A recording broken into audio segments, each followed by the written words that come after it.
किसान आंदोलन को लेकर इस वक्त की बड़ी खबर। किसान आंदोलन का आज 66वां दिन। आज सद्भावना दिवस मना रहे हैं किसान। दिन भर आज किसान उपवास पर रहने वाले हैं। आज हरियाणा से गाजीपुर बॉर्डर भी जाएंगे कई किसान नेता। कई नेता छोड़ रहे हैं बीजेपी, ये नरेश टिकैत ने दावा किया है। पंजाब के भटिंडा में पंचायत का फरमान जारी हो गया है।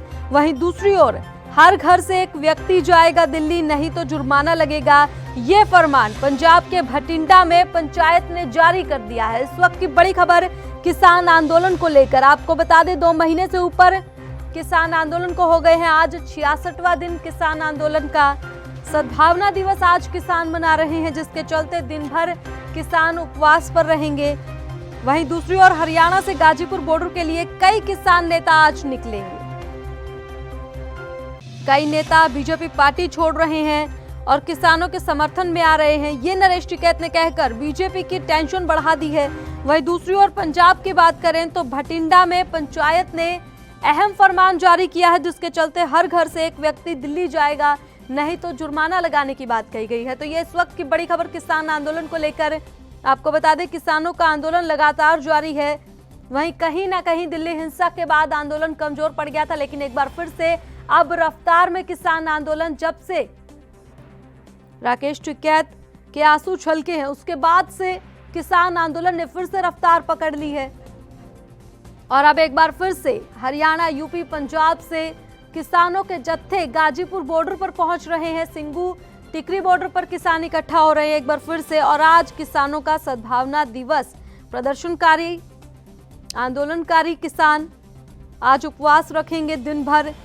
नरेश टिकैत ने बीजेपी की टेंशन बढ़ा दी है, ये कहकर कि कई नेता पार्टी छोड़ रहे हैं। तो किसानों का विरोध प्रदर्शन लगातार जारी है। आपको बता दें कि 66 दिनों से किसान धरने पर बैठे हैं और लगातार आंदोलन कर रहे हैं। नए कृषि कानूनों के खिलाफ किसानों का विरोध प्रदर्शन जारी है। इसी बीच किसान नेता नरेश टिकैत के ट्वीट से भारतीय जनता पार्टी की टेंशन बढ़ सकती है। उन्होंने कहा है कि किसानों के समर्थन में कई बीजेपी नेता पार्टी छोड़ रहे हैं। नरेश टिकैत ने ट्वीट किया, मेरे पास आज कई बीजेपी नेताओं का फोन आया। उनका कहना है कि भाई साहब, हम भी इस्तीफा दे रहे हैं। पार्टी में रहकर यूं किसानों का अपमान होते हम नहीं देख सकते। अगर अब भी हम चुप रहे तो आने वाली पीढ़ी हमें कभी माफ नहीं करेगी। इससे पहले नरेश टिकैत ने ट्वीट कर कहा था, चौधरी महेंद्र सिंह टिकैत के बेटे और मेरे छोटे भाई राकेश टिकैत के ये आंसू व्यर्थ नहीं जाएंगे। अब हम इस आंदोलन को निर्णायक स्थिति तक पहुंचाकर ही दम लेंगे। मेरे पास आज कई बीजेपी नेताओं का फोन आया है। उनका कहना है कि भाई साहब, हम भी इस्तीफा दे रहे हैं किसानों के समर्थन में।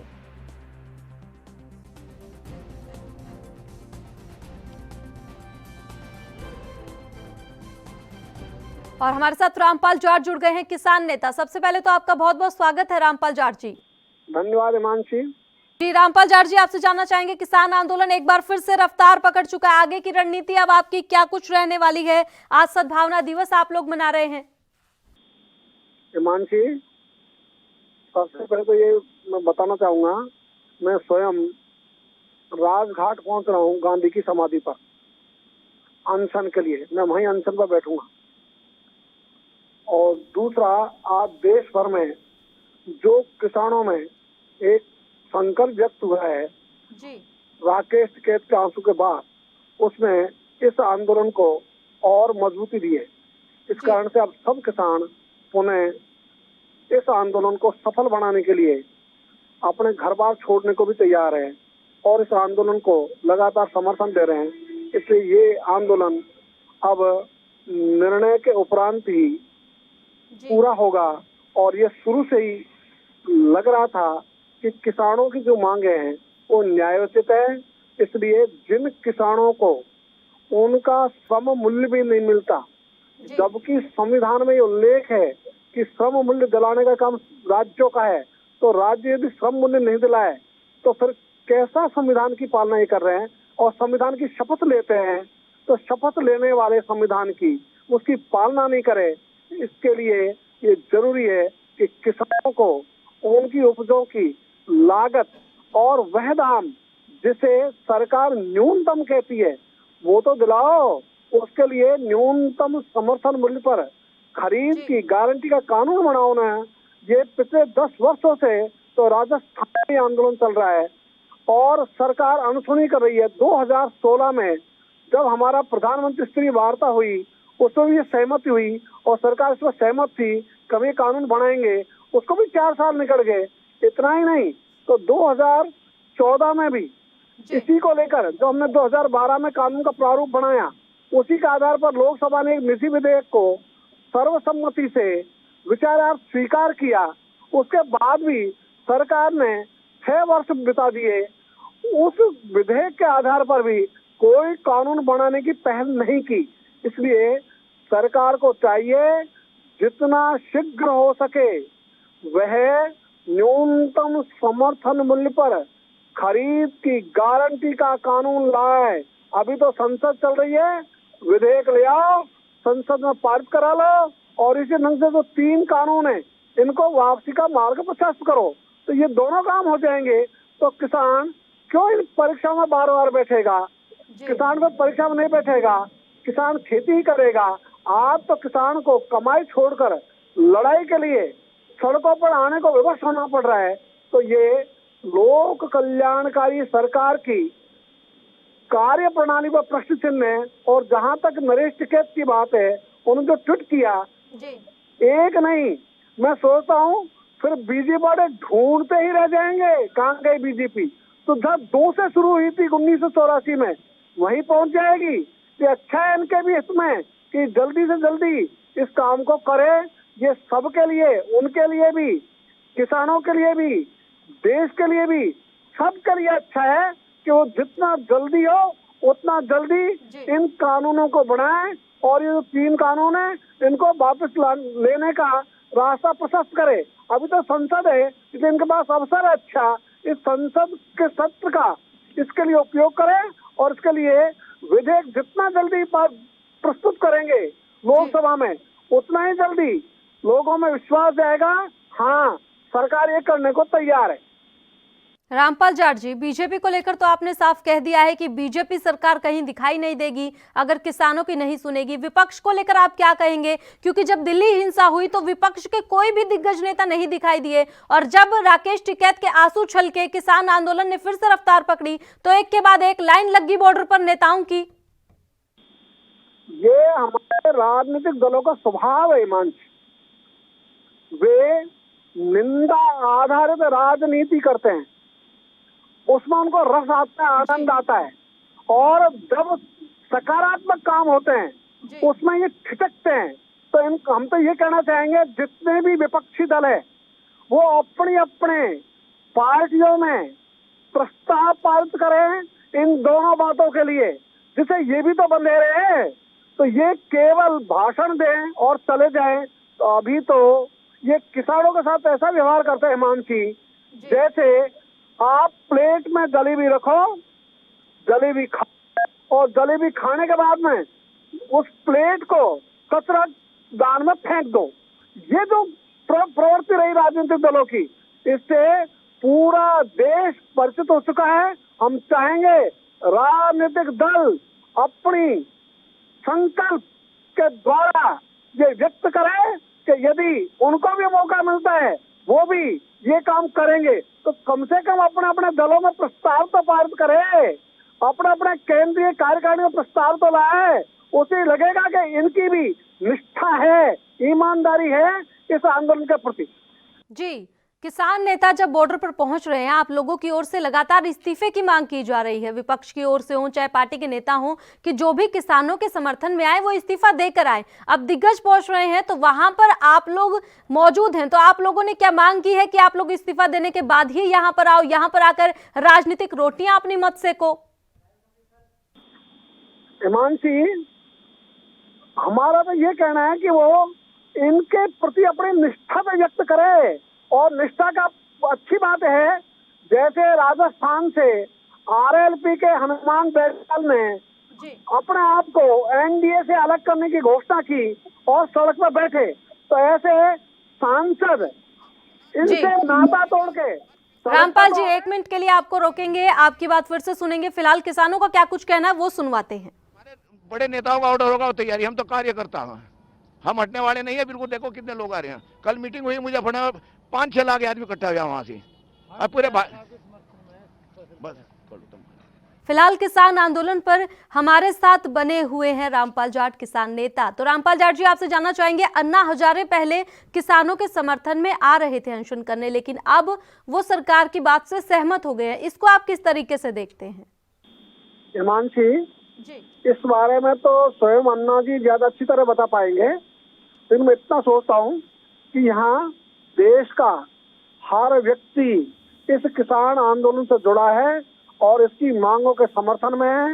इसलिए जब तक किसानों की मांगे पूरी नहीं होती, तब तक कोई भी अनशन करे या नहीं करे, ये अपनी अपनी इच्छाओं पर निर्भर है। लेकिन हमने तो कहा आज का हमारा अनशन रहेगा और आगे के लिए भी हम संभव है अनिश्चितकालीन अनशन की घोषणा।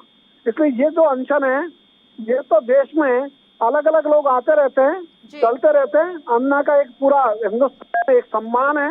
यदि वो अनशन करते, जब तक मांगे पूरी नहीं हो तब तक तो अच्छा रहता, नहीं किया तो ये तो उनका अपना निर्णय है, इसके बारे में कोई क्या कर सकता है। बिल्कुल रामपाल जाट जी, जो आप कह रहे हैं कि उनके निर्णय के ऊपर निर्भर करता है, लेकिन अन्ना का ये कहना है कि वो किसानों के समर्थन में हमेशा से रहे हैं और जिन मांगों को उन्होंने सरकार के आगे रखा था, 15 मांगों को, अगर वो मान ली जाती हैं तो ये किसानों के हित में होगा और सरकार ने उनकी मांगे मान ली हैं, जिसके चलते अब उन्होंने अनशन करने से मना किया है कि अब सरकार ने उनकी मांगे मान ली हैं। तो कहीं ना कहीं ये कहा जा सकता है कि किसान जो है वो कहीं ना कहीं सरकार की बात को समझ नहीं रहे हैं, जिसके चलते ये आंदोलन इस तरीके से बढ़ रहा है।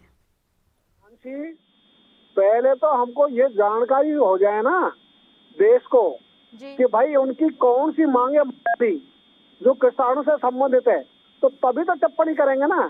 तो जब तक हमको जानकारी नहीं हो मांगों के बारे में कि उनकी कौन कौन सी मांगे थी, सरकार ने क्या उनको आश्वस्त किया, तो वो देश को बताए, जनता को बताए तो अच्छा रहेगा। सरकार बताए कि वो बताए, दोनों ही पक्ष, दोनों में से कोई भी बताए तो अच्छा रहेगा। तो किसान तो नहीं मानेंगे, किसान ही मानेंगे, लेकिन ये तो जानकारी हो कि मांगे थी क्या जिनको मान ली। ठीक है, तो आपको मांगों से भी रूबरू करवाएंगे कि जो अन्ना ने मांगे मानी है। फिलहाल आपका स्टैंड हम ये जानना चाहेंगे कि अब आगे की रणनीति आपकी क्या है, क्योंकि आज आप सद्भावना दिवस मना रहे हैं, आमरण अनशन कर रहे हैं, तो अब इसके जरिए आप क्या संदेश सरकार को देना चाह रहे हैं? हम तो चाहेंगे कि सबको सद्बुद्धि दे भगवान, तो सबको सन्मति दे भगवान। इसके लिए उपवास, आंदोलन की पवित्रता, आंदोलन की शुद्धता ये बनी रहे और सरकार को सद्बुद्धि है, जिससे किसानों को सत्याग्रह की परीक्षा और ज्यादा नहीं देनी पड़े। तो जल्दी से जल्दी किसान अपने घर जाएं। इसके लिए सरकार तत्काल 2 निर्णय करे, न्यूनतम समर्थन मूल्य पर खरीद की गारंटी के कानून का और इन 3 कानूनों को वापस लेने का, जिनके द्वारा खेती के कॉर्पोरेटीकरण का रास्ता साफ किया जा रहा है। हम चाहेंगे कि खेती का कॉर्पोरेटीकरण हुआ तो ये गड़बड़ होगा, इसलिए हम चाहेंगे कि खेती का कॉर्पोरेटीकरण रुके। इसके लिए 3 कानून वापस हो। और अभी आप एक मैं बताना चाहूंगा हिमांशी, बीजों का जैसे ही कॉर्पोरेटीकरण हुआ तो आज किसानों को बाजरे का बीज 1 किलो के दाम चुकाने पड़ते हैं 350 से लेकर 550 तक, और जब वो बाजार में बेचना चाहता है अपने बाजरे को तो उसको मिलते हैं 1 किलो के 11 रुपए, 12 रुपए, 13 रुपए।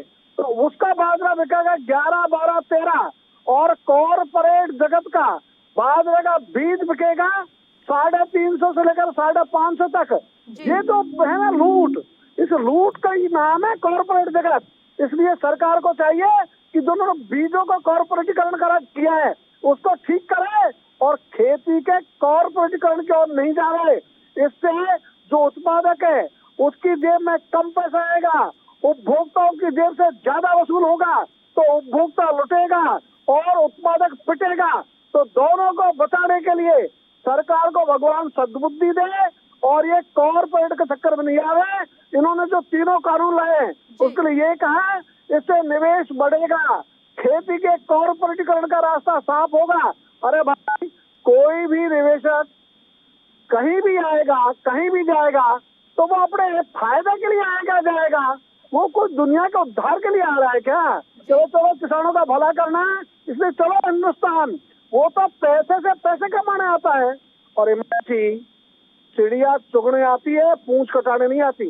इसलिए जो भी पैसे वाला आएगा पैसा कमाने के लिए, वो चाहेगा उत्पादक को कम से कम दाम दिया जाए, उपभोक्ता की जेब से ज्यादा दाम वसूल किया जाए, तो बिना पसीना बहाए वे चांदी काटेंगे, और जो पसीना बहाने वाला वर्ग है वो घाटे में रहेगा। इसलिए कॉर्पोरेटीकरण का यही अर्थ होता है ज्यादातर। इसलिए इस कॉर्पोरेटीकरण को सरकार रोकने की कोशिश करे, इन पे अंकुश लगाए। और हमने एक फार्मूला और भी बताया है कि भाई इनसे ये पूछ लो कॉर्पोरेट जगत वालों से, जो इनका उत्पाद है उसका ये सीओपी क्यों नहीं लिखते, कॉस्ट ऑफ प्रोडक्शन क्यों नहीं लिखते अपने उत्पादों पर? ये कई गुना, 1000 गुना तक लाभ वसूल करते हैं, तो लोगों की जेब काटते हैं। इसलिए जो आलू का उत्पादक है, एक आलू के दाम उसको 5 पैसे भी नहीं मिलेंगे, उसी एक आलू के ये 10 रुपए वसूल करेंगे। चलिए ठीक है, बहुत बहुत शुक्रिया हमारे साथ जुड़ने के लिए, चर्चा करने के लिए। देश दुनिया की खबरों के लिए ANB न्यूज को सब्सक्राइब करें और बेल आइकन दबाएं।